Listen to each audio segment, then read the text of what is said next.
सुप्रभात। क्रियमान, संचित और प्रारब्ध। क्रियमान, संचित और प्रारब्ध, ये तीन तरह के कर्म होते हैं। अभी वर्तमान में जो कर्म किए जाते हैं वे क्रियमान कर्म कहलाते हैं। वर्तमान से पहले इस जन्म में किए हुए अथवा पहले के अनेक मनुष्य जन्मों में किए हुए जो कर्म संग्रहित हैं वे संचित कर्म कहलाते हैं। और संचित में जो कर्म फल देने के लिए प्रस्तुत हुए हैं अर्थात जन्म, आयु और अनुरूप प्रतिकूल परिस्थिति के रूप में परिणत होने के लिए सामने आ गए हैं वे प्रारब्ध कर्म कहलाते हैं।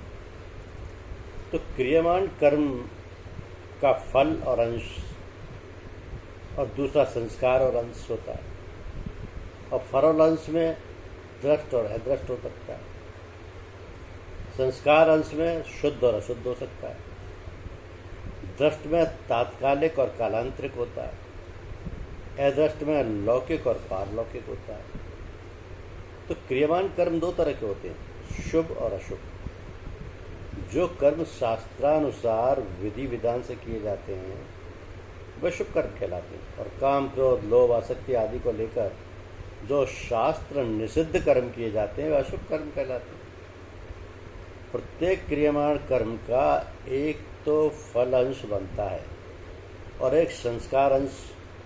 तो क्रियमान कर्म के फल अंश के दो भेद हैं, दृष्ट और अदृष्ट। दृष्ट के भी दो भेद हैं, तात्कालिक और कालांतरिक।